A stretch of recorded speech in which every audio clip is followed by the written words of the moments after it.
The Harley's engine rumbled to life in the pre-dawn darkness of the San Fernando Valley, and Billy St. John threw his leg over the bike with the casual confidence of a man who'd been riding since childhood. The early morning air was cold against his face as he kicked the motorcycle into gear, the vibration running through his bones like a prayer. Around him, 8 other Mongols MC members fired up their own bikes, the collective roar echoing off the warehouses and industrial buildings that lined this forgotten stretch of road. Billy adjusted his leather vest, the bottom rocker reading California in bold letters beneath the Mongol warrior logo that marked him as part of America's most violent outlaw motorcycle gang. What none of the men surrounding him knew, what would mean his death if they discovered it, was that Billy St. John didn't exist. The man wearing that name, that vest, that carefully constructed life of crime and brotherhood, was actually William Queen, a 47-year-old ATF agent who had spent the last 26 months living a lie so complete that sometimes he forgot where the undercover role ended and his real identity began. The Mongols Motorcycle Club had been founded in Montebello, California in 1969 by Hispanic Vietnam veterans who'd been rejected by the Hells Angels because of their race. What started as a club for outsiders looking for brotherhood and the freedom of the open road had transformed over 3 decades into something far darker. By the late 1990s, when the ATF began focusing serious attention on the organization, the Mongols had evolved into a criminal enterprise responsible for drug trafficking, weapon sales, robbery, extortion, and murder. They operated across California, with chapters spreading into Nevada, Oregon, and other western states, claiming territory with the kind of violence that made even other outlaw clubs wary. The Department of Justice had identified them as one of the most dangerous motorcycle gangs in America, responsible for dozens of murders and hundreds of violent assaults. Their rivalry with the Hells Angels had sparked a war that left bodies scattered across California, shootouts in bars and on highways, bombings and assassinations that terrified law enforcement agencies struggling to penetrate their ranks. Traditional investigative methods had failed repeatedly to build cases against Mongols' leadership. The club operated under strict security protocols that would have impressed military intelligence units with elaborate counter-surveillance procedures, code words, and a culture of absolute silence when dealing with outsiders. Members suspected of cooperating with law enforcement simply disappeared, their bodies occasionally found in desert ravines or abandoned buildings, bearing signs of torture that served as warnings to anyone considering betrayal.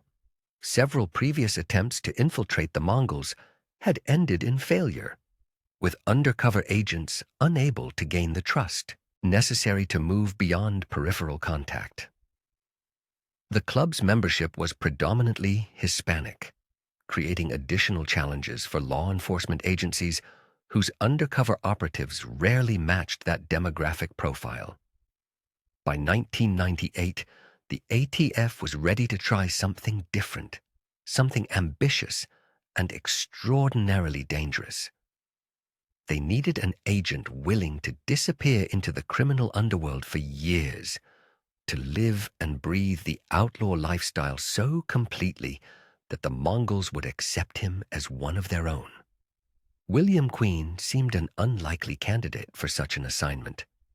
Born in North Carolina and raised in rural Virginia, he had joined the Army in 1971, serving as a military policeman before transitioning to civilian law enforcement.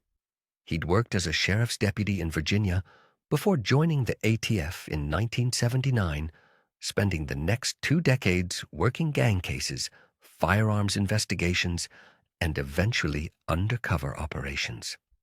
He was married with children, a career agent approaching 50 who should have been thinking about retirement rather than the most dangerous assignment of his life. But Queen had qualities that made him perfect for infiltrating the Mongols, despite not matching their typical demographic profile. He was an experienced motorcycle rider who could handle a Harley with the skill of someone born to it. He had spent years cultivating relationships with criminal elements during previous undercover work, learning to think like them, talk like them, anticipate their suspicions and paranoias. Most importantly, he possessed the psychological resilience necessary to maintain a false identity under extreme stress, living a double life where one mistake, one inconsistent detail, one moment of hesitation could result in his murder. The operation, designated by the ATF as case number 1998-0482, began in October 1998 when Queen was approached by his supervisors with the Mongols' proposal.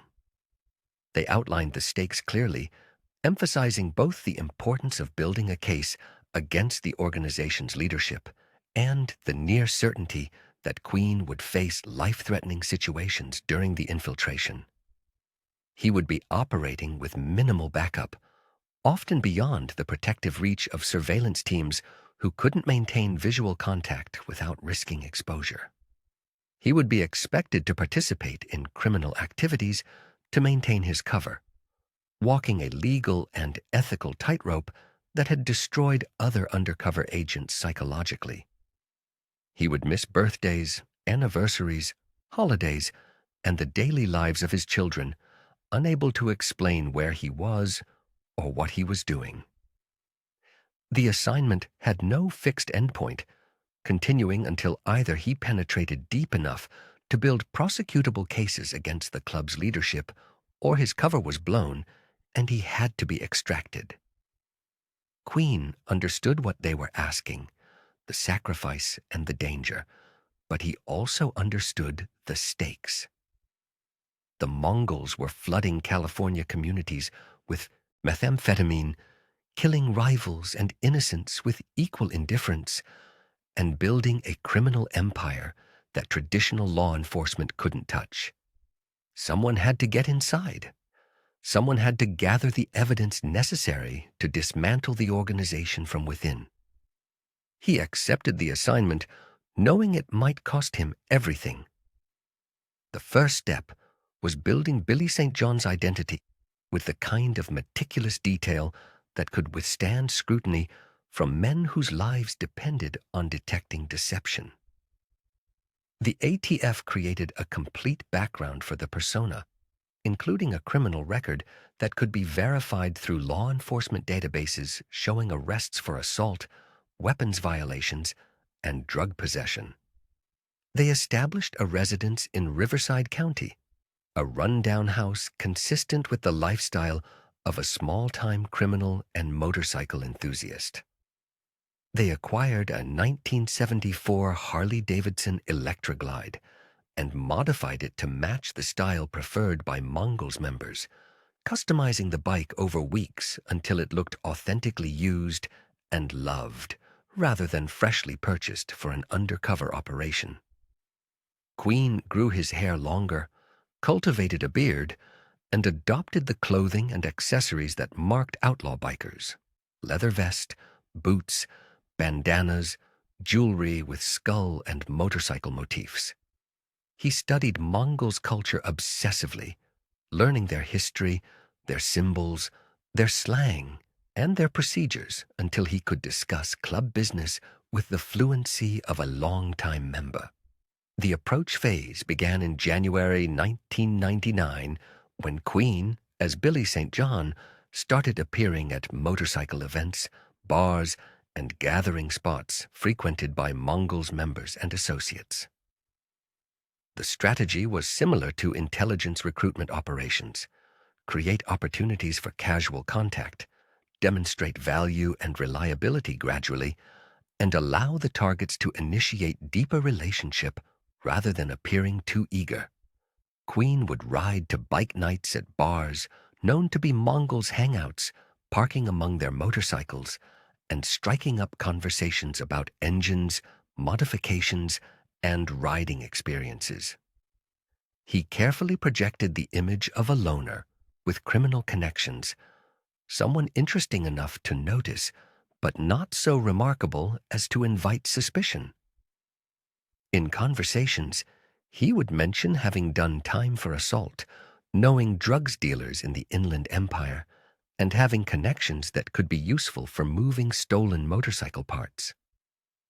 The details were vague enough to avoid verification, but specific enough to suggest authenticity. The Mongols members he encountered during those early months were predictably suspicious. Outlaw motorcycle clubs had been infiltrated before by federal agents, and the Mongols maintained a culture of paranoia regarding new faces who seemed too interested in joining. Queen was questioned aggressively during his first substantive conversations with members, grilled about where he'd lived, where he'd worked, who he knew in the criminal underworld. They ran his name through contacts in law enforcement to check for any indication he might be an informant or undercover agent, finding only the carefully constructed criminal record the ATF had created. They watched him at bars and events, noting whether he drank excessively, used drugs, or displayed behavior inconsistent with the criminal persona he claimed. Queen understood he was being tested constantly during those early months, every word and action scrutinized for signs of deception. He maintained his cover through a combination of careful preparation and genuine confidence, never appearing too eager to join the club, never pushing for information or access, simply being present and reliable. The breakthrough came in March 1999 when Queen assisted several Mongols members with a motorcycle repair issue during a bike night. One of the members had engine trouble, and Queen demonstrated both mechanical expertise and the willingness to help without expecting anything in return. The simple act of competence and generosity created a moment of connection in the transactional world of criminal relationships. The Mongols members he helped began acknowledging him at subsequent events, including him in conversations, inviting him to ride along on informal runs. Queen accepted these invitations carefully, showing enthusiasm but not desperation, participating in the group's activities while respecting the boundaries of someone who wasn't yet a member. He rode with them to bars in Los Angeles and San Bernardino counties, attended barbecues at members' houses, and gradually became a familiar presence in their social orbit. By May 1999, members of the San Fernando Valley chapter began discussing the possibility of Billy St. John prospecting for the Mongols. Prospecting was the probationary period during which potential members proved their loyalty, reliability, and worthiness to wear the club's patch. It was a brutal process designed to test candidates physically, psychologically, and legally, requiring them to perform menial tasks for full members, demonstrate absolute obedience to club authority, and often participate in criminal activities that would bind them to the organization through mutual culpability. The decision to allow someone to prospect required approval from the chapter president and often involved background checks through the club's network of associates in law enforcement, corrections, and the criminal underworld. Queen knew that being invited to prospect represented both tremendous progress in the infiltration and escalating danger. As a prospect, he would be watched even more intensely than before, tested in ways designed to break anyone not completely committed to the outlaw lifestyle.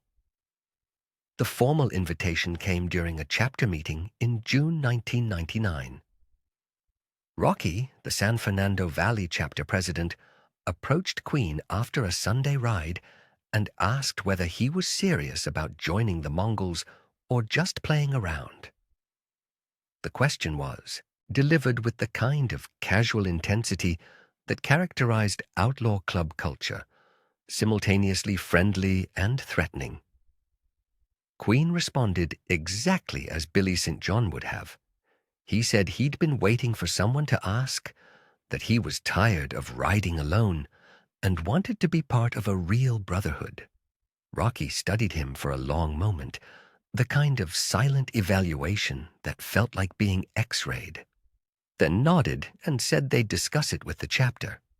2 weeks later, Queen received word that the San Fernando Valley chapter had voted to allow him to prospect. He was given a bottom rocker reading California to wear on his vest beneath the Mongol warrior logo, but not yet the top rocker with the club name that would mark him as a full member. He was assigned to Red Dog, a long-time member who would serve as his sponsor and supervisor during the prospecting period. The first months of prospecting were deliberately humiliating and exhausting. Queen was required to attend every chapter meeting, every ride, and every club event regardless of personal inconvenience or conflicting obligations. He performed menial tasks for full members, washing their motorcycles, running errands, fetching drinks during parties.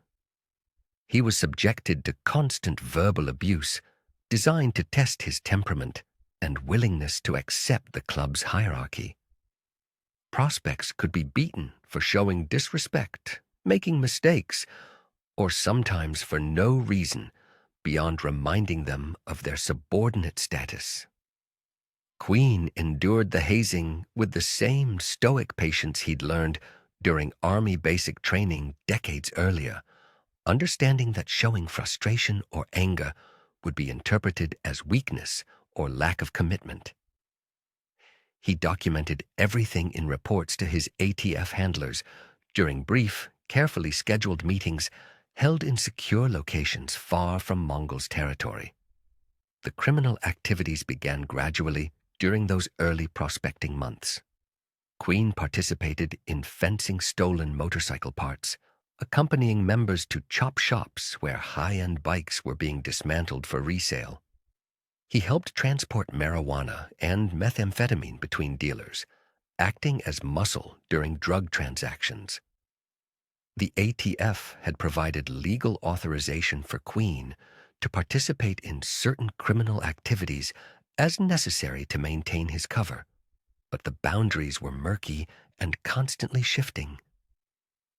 Each crime he committed in the name of infiltration raised ethical and legal questions that haunted him during the rare moments of solitude when Billy St. John's persona slipped and William Queen remembered who he actually was. He rationalized his participation by focusing on the larger goal, telling himself that the small crimes he committed would be dwarfed by the prosecutions that would eventually dismantle the organization. But the rationalization became harder to maintain as the crimes escalated. By September 1999, 6 months into his prospecting period, Queen had witnessed or participated in assaults, drug trafficking, weapons violations, and extortion. He had watched Mongols members beat rivals unconscious outside bars, leaving them bloodied and broken in parking lots. He had been present during meetings where the chapter leadership discussed murdering members of rival clubs, planning ambushes and assassinations with clinical detachment. The violence that characterized Mongols' culture wasn't the explosive, emotional violence of bar fights, but calculated brutality deployed as a tool for maintaining power and instilling fear. Members discussed murder the way businessmen discussed quarterly earnings, evaluating methods and consequences with cold pragmatism.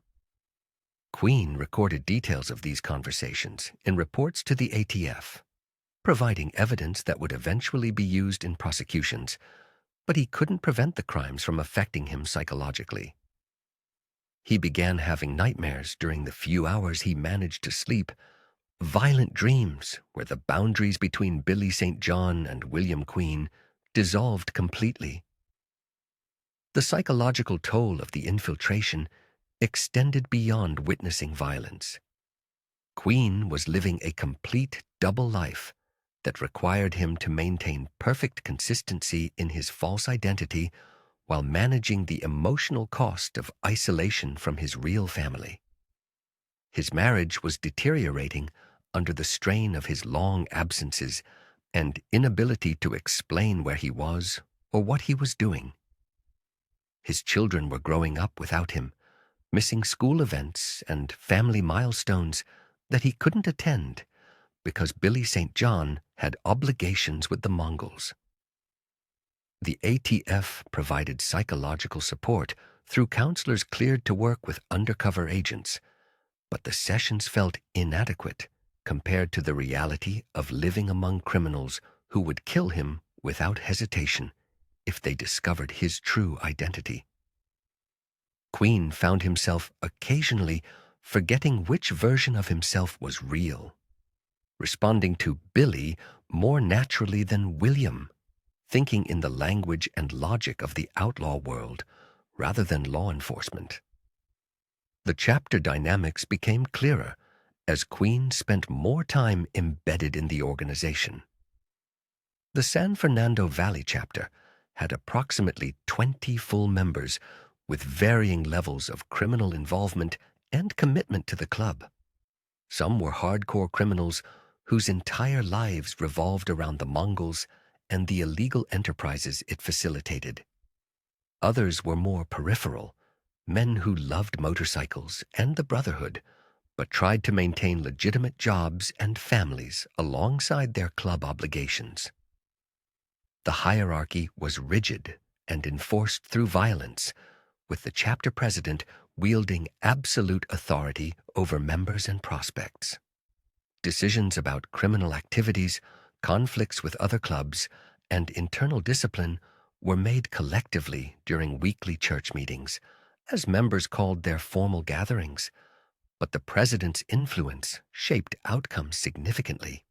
Queen recognized that to build prosecutable cases against the organization's leadership, he needed to rise within the chapter hierarchy, gaining access to information and activities restricted to trusted members. His opportunity came through demonstrating reliability and competence in ways that the chapter leadership valued. Unlike some prospects who were enthusiastic but sloppy, Queen approached club business with the same professional discipline he'd applied during 20 years in law enforcement. When asked to handle a task, he completed it efficiently and discreetly. When entrusted with information, he kept it confidential within the club's internal circles. When conflicts arose with rivals or law enforcement, he remained calm and strategic rather than emotional and reckless. These qualities, ironic given his actual profession, made him valuable to the chapter leadership. Red Dog reported to Rocky that Billy St. John was solid, reliable under pressure, and committed to the club. The assessment, delivered during a church meeting in November 1999, accelerated Queen's progression through the prospecting period. In December 1999, after 6 months of prospecting, Queen was voted in as a full member of the Mongols Motorcycle Club. The ceremony occurred during a chapter meeting at a clubhouse in the San Fernando Valley, a converted warehouse where the Mongols conducted business away from public view. Queen was called before the assembled membership and asked a series of questions about his commitment to the club, his willingness to put Mongols before family or personal interests, and his understanding that membership was for life. He answered each question as Billy St. John would have, expressing loyalty and dedication that he didn't feel but had learned to perform convincingly. The chapter voted unanimously to patch him in, and Rocky presented him with the top rocker bearing the Mongol's name that completed his vest. The moment was surreal for Queen, accepting membership in a criminal organization while secretly working to destroy it, surrounded by men who considered themselves his brothers but would murder him if they knew the truth. Full membership brought access to information and activities that had been restricted during prospecting. Queen attended church meetings where chapter business was discussed openly, including drug trafficking operations, weapons deals, and plans for violence against rival clubs. He participated in runs where hundreds of Mongols from multiple chapters gathered, demonstrating the organization's size and reach across California. He witnessed the collection of dues and percentages from criminal activities, money that funded the club's operations and enriched its leadership. Most importantly, he began developing relationships with the chapter's leadership and more influential members, men whose criminal activities and decision-making authority made them priority targets for prosecution. He cultivated particular friendships with Red Dog, who had sponsored him, and with Rocky, whose position as chapter president made him central to most significant criminal decisions. By early 2000, Queen had begun serving in administrative roles within the chapter that gave him access to financial records and operational details. He became treasurer of the San Fernando Valley chapter, responsible for collecting dues, managing chapter funds, and keeping records of financial transactions. The position was typically assigned to members considered trustworthy and competent with details, as it required maintaining accurate accounting of money flowing through the organization. For Queen, the treasurer role was intelligence gold, providing documented evidence of criminal proceeds, records of payments to members for various illegal activities, and financial connections between the Mongols and other criminal organizations. He copied records during private moments, photographing documents with a miniature camera provided by the ATF and delivering the images during periodic meetings with his handlers. If you're still here, watching this moment that defined courage under impossible circumstances, if you believe that some missions require men willing to sacrifice everything for justice, go ahead and like this video and comment the word infiltrate below. Let's see how many of us still believe that truth can penetrate the darkest lies. The escalation of criminal activities during 2000 forced Queen into increasingly difficult positions. He participated in a home invasion robbery targeting a drug dealer who owed money to Mongols members, kicking in doors and terrorizing the occupants while other members searched for cash and drugs. He helped transport 50 pounds of methamphetamine from a supplier in the Inland Empire to distributors in Los Angeles, driving a van loaded with drugs worth hundreds of thousands of dollars. He was present during a shooting outside a bar in Lancaster, where Mongols members opened fire on rivals, bullets shattering windows and wounding bystanders. Each incident represented evidence for future prosecutions, but each also represented crimes being committed while an ATF agent participated or stood by, unable to intervene without destroying his cover. Queen reported the incidents to his handlers, providing details that allowed the ATF to build cases. But the lag time between crimes and prosecution meant victims suffered while the investigation continued. The violence peaked during the summer of 2000 when tensions between the Mongols and the Hells Angels erupted into open warfare. The two clubs had been rivals for decades, competing for territory, drug markets, and the status that came with being California's dominant outlaw motorcycle gang. A series of assaults and counter-assaults escalated throughout June and July, each side retaliating for previous attacks in an escalating cycle of violence. Queen found himself riding with Mongols' convoys that were essentially military operations, armed members traveling in formation to confront Hells Angels at bars and clubhouses. On July 15, 2000, he participated in a raid on a Hells Angels hangout in Ventura County, where Mongols members fired shots into the building, shattered windows, and assaulted anyone found outside. The attack was coordinated by chapter presidents across Southern California, representing the kind of organized violence that made the Mongols so dangerous. Queen's role during these violent incidents was carefully calculated. He participated sufficiently to maintain his cover and credibility within the club, but tried to avoid directly inflicting harm when possible. During assaults, he would be present and appear engaged while positioning himself to avoid delivering fatal blows. During shootings, he would fire shots in ways unlikely to hit human targets while maintaining the appearance of participation. The distinctions were subtle and psychologically tortured, attempts to navigate an impossible ethical landscape where every choice involved complicity in violence. His ATF handlers understood the impossible position he occupied, but their priority remained protecting his cover and continuing the investigation.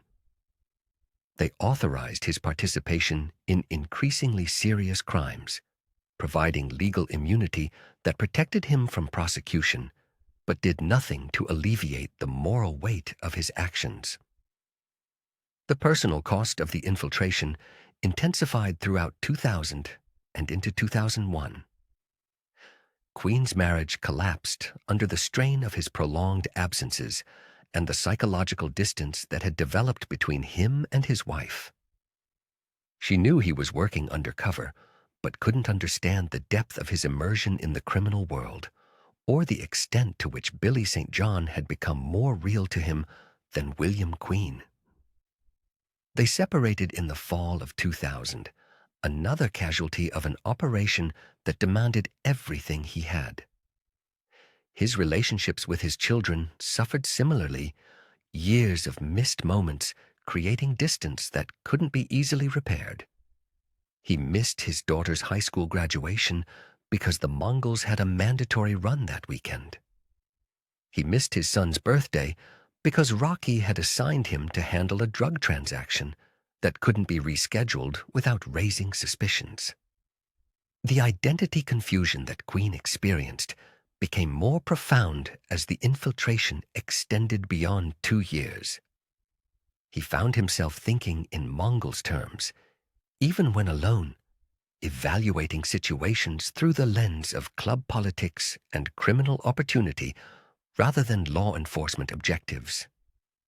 He caught himself feeling genuine affection for some of the Mongols' members, men who would kill him without hesitation, but who had shown him loyalty and brotherhood within the context of their criminal world.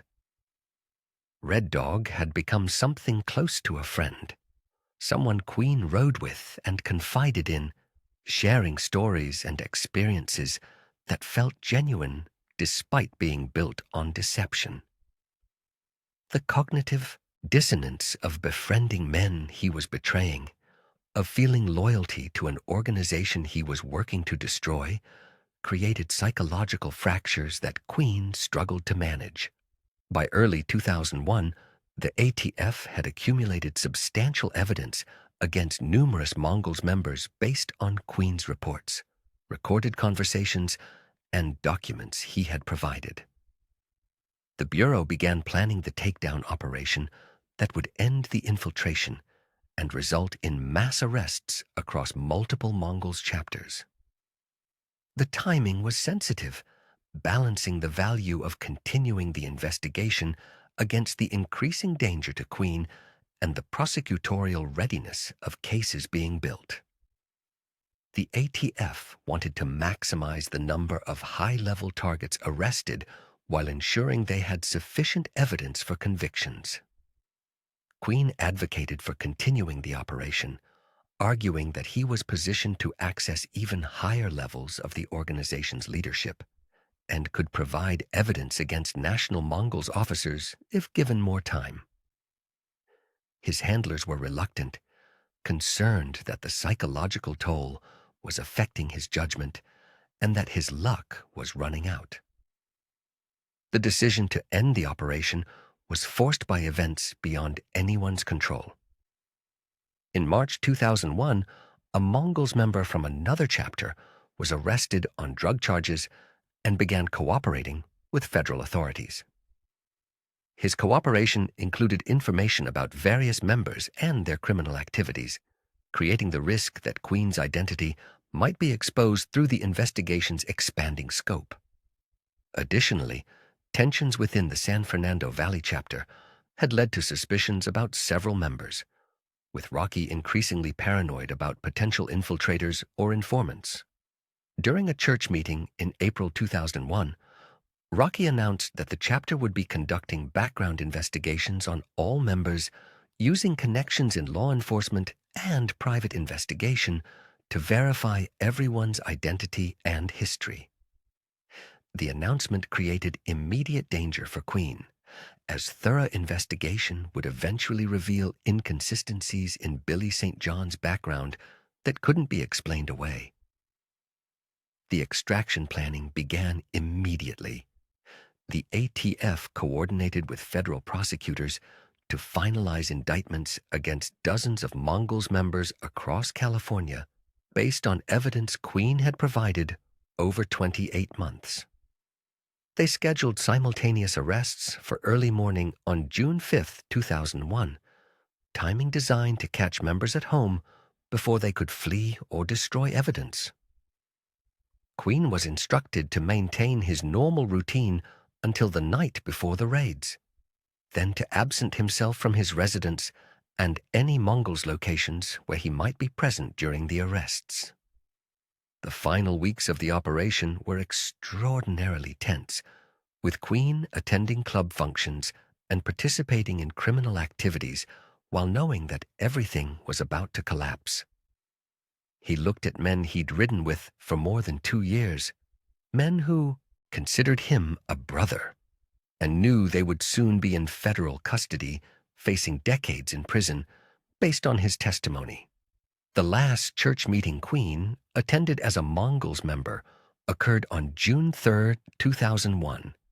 The chapter gathered at the clubhouse for their regular Sunday meeting, discussing club business, planned rides, and ongoing conflicts with rival organizations. Rocky reviewed chapter finances, with Queen providing the treasurer's report on dues collected and expenses paid. Red Dog mentioned an upcoming run to Nevada that the chapter was planning for later that month. The conversation was routine, the kind of organizational discussion that occurred weekly, but for Queen, it carried profound finality. He looked around the room at men whose lives he had penetrated completely, whose crimes he had documented meticulously, whose freedom would end in less than 48 hours because of his betrayal. Some were violent criminals who deserved prosecution for the harm they'd inflicted on communities and individuals. Others were men who'd made terrible choices, but had shown him genuine friendship and loyalty within their limited moral framework. After the meeting ended, Red Dog pulled Queen aside and mentioned that Rocky had been asking questions about Billy's background. Nothing specific, but enough to suggest concern. The warning was delivered with genuine care, one brother looking out for another, completely unaware that the man he was protecting was the source of the danger he sensed. Queen thanked him, maintaining the Billy St. John persona perfectly while feeling the psychological weight of the deception crushing down on him. He rode home that night, knowing it was the last time he would travel these roads as Billy St. John, the last time he would feel the camaraderie of the group rides and the belonging that came with wearing the Mongols patch. The realization brought a complex mixture of relief and loss, emotions that didn't make sense but were undeniable in their intensity. On the evening of June 4, 2001, Queen secured his residence and delivered his Mongol's vest, motorcycle, and other evidence to ATF handlers at a predetermined location. The physical act of removing the vest and handing it over felt like shedding an identity that had become part of his skin. The Mongol warrior logo that he'd worn for nearly 2 years, that had granted him access to a violent criminal underworld, was now just evidence to be tagged and stored. He checked into a hotel under ATF protection, spending the night before the raids alone with his thoughts, unable to sleep as he mentally reviewed everything that had happened over 28 months. He thought about the crimes he'd witnessed and participated in, the men he'd befriended and betrayed, the person he'd been before the operation and the person he'd become during it. The raids began at 6 a.m. on June 5, 2001. More than 200 ATF agents, FBI personnel, and local law enforcement officers executed search and arrest warrants at locations across Southern California. They arrested 54 Mongols members on federal charges, including drug trafficking, firearms violations, robbery, assault, and conspiracy.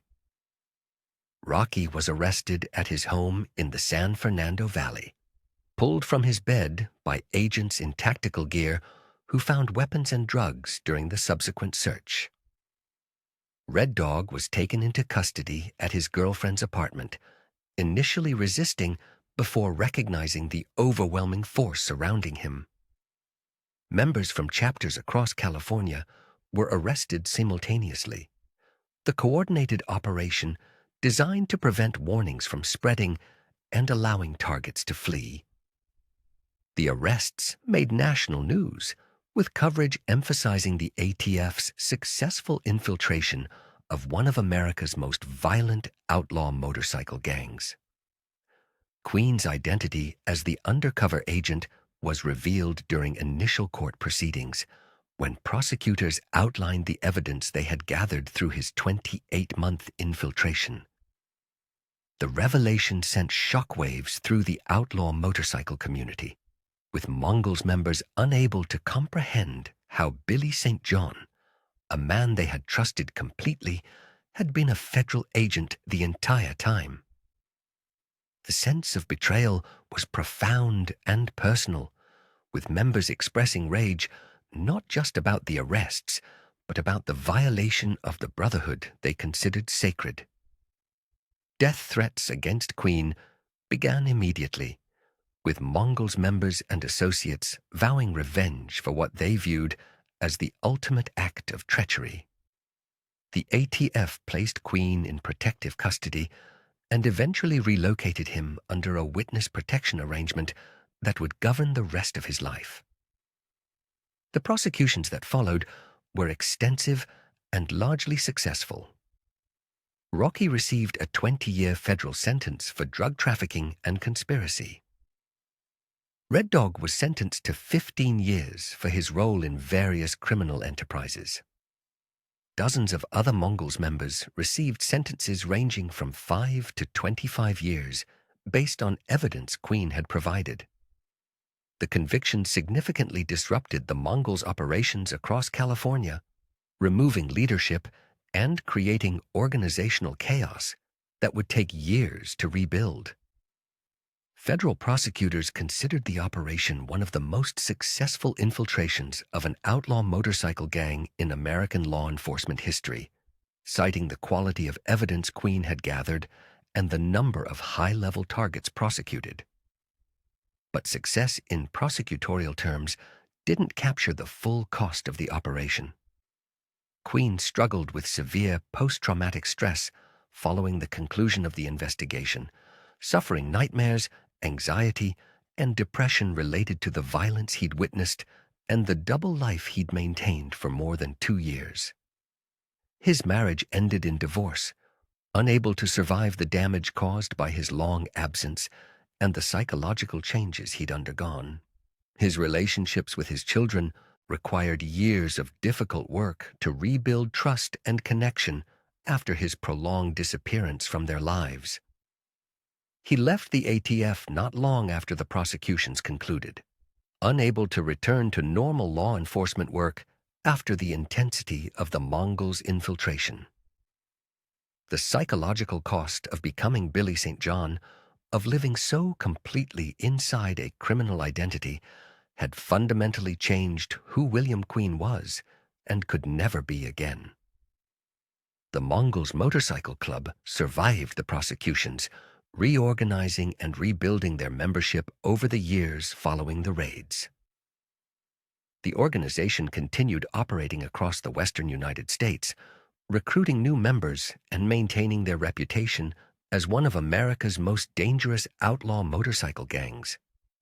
The ATF operation had dealt them a significant blow, but hadn't destroyed the organization, highlighting the resilience of criminal enterprises built on cultural identity and brotherhood.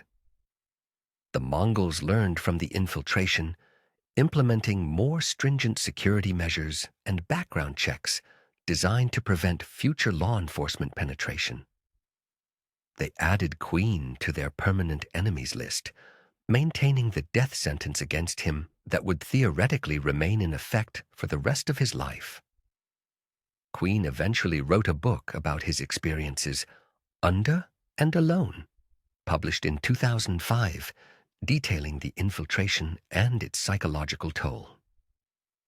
The book provided unprecedented insight into outlaw motorcycle culture and the personal cost of deep undercover work. He described the moral complexities of participating in crimes to maintain his cover, the identity confusion that resulted from living as Billy St. John for 28 months, and the emotional bonds he'd developed with men he was simultaneously betraying. The account was raw and honest about both the investigative success and the personal destruction the operation had caused. Fellow law enforcement officers praised the book for its unflinching portrayal of undercover work's realities, while Civil Liberties advocates questioned whether the human and ethical costs of such operations could be justified regardless of their prosecutorial results. The psychological phenomenon Queen experienced, sometimes called going native in intelligence circles, represents one of the most significant risks in deep undercover operations. Agents who immerse themselves completely in criminal worlds for extended periods often develop genuine affinity for the people they're investigating, seeing their humanity and understanding their motivations in ways that complicate the binary moral framework of law enforcement.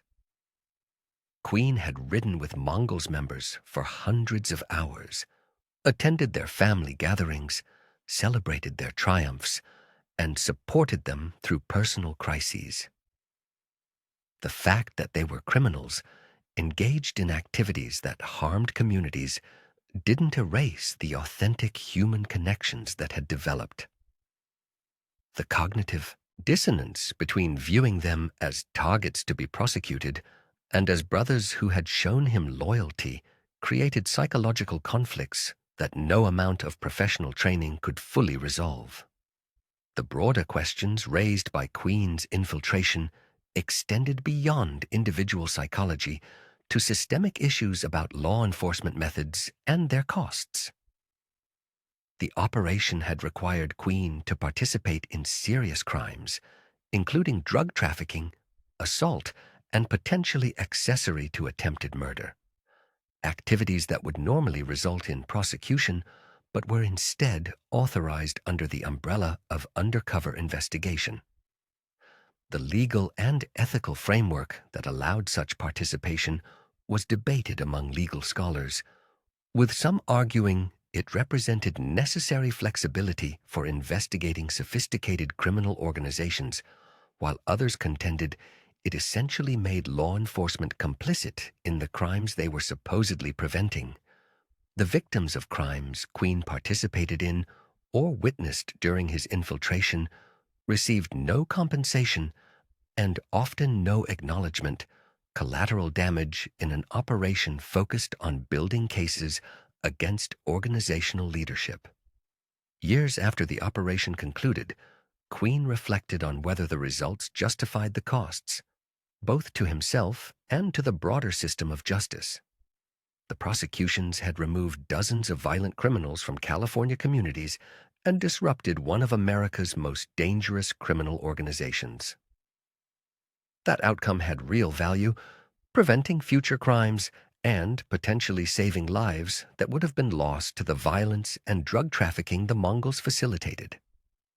But the cost had included his marriage, his relationship with his children, his psychological health, and his capacity to function in normal society after years of living a lie.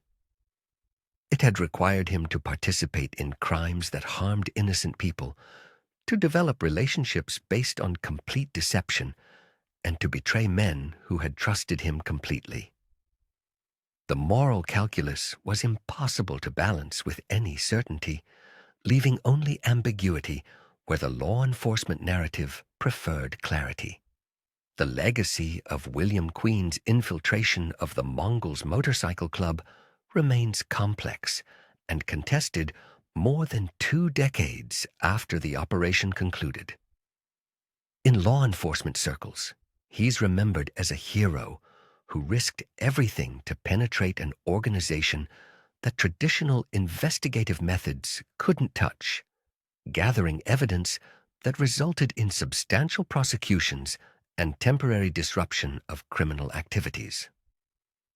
Training materials for undercover agents reference his operation as a model of successful long-term infiltration, emphasizing his discipline, his psychological resilience, and his ability to maintain cover under extreme pressure. But the operation is also cited as a cautionary tale about the personal costs of deep undercover work and the ethical compromises inherent in participating in criminal activities to investigate them. The image of Queen removing his Mongol's vest on the evening of June 4th, 2001, after 28 months of wearing it as both disguise and identity, captures the operation's fundamental paradox. That vest represented a lie he'd lived so completely that it had become partially true, a false identity that had consumed his real one until the boundaries between William Queen and Billy St. John had blurred beyond recognition. Taking it off didn't restore the person he'd been before the operation began. That version of William Queen, the ATF agent with a marriage and children and a relatively stable psychological foundation, had been destroyed by the necessities of the infiltration.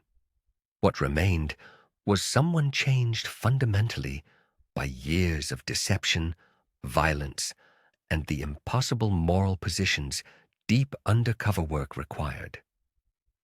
In the end, Queen's infiltration of the Mongols demonstrated both the possibilities and the limits of law enforcement's capacity to combat sophisticated criminal organizations. It showed that, with sufficient commitment and resources, agents could penetrate even the most security-conscious criminal groups, gathering evidence and building cases that traditional methods couldn't develop. But it also revealed the extraordinary personal costs such operations extracted from the agents who conducted them, costs that extended far beyond the professional risks to encompass psychological damage, destroyed relationships, and moral injury that couldn't be easily healed. The question of whether such operations represent justice or merely different forms of violence conducted under legal authority remains unresolved, answered differently depending on whether one prioritizes prosecutorial outcomes or human costs, systemic disruption or individual rights. William Queen rode away from the Mongols Motorcycle Club not on his Harley with the wind in his face and brothers flanking him on the highway, but in an unmarked ATF vehicle heading toward a protection detail and a future defined by psychological treatment, divorce proceedings, and the permanent threat of revenge from men who would never forgive his betrayal. The romantic image of the undercover agent triumphantly emerging from deep cover to bring criminals to justice bore little resemblance to the reality of a middle-aged man whose identity had fractured under the weight of a lie, lived too long and too completely. His sacrifice had produced results that could be measured in arrests and convictions, but also losses that could never be quantified or recovered. He had given 28 months of his life, and, in ways that mattered profoundly, his identity and his peace of mind to an operation that achieved its objectives while destroying the person who made it possible. That paradox, uncomfortable and unresolved, remains the truest legacy of his infiltration of America's most violent biker gang.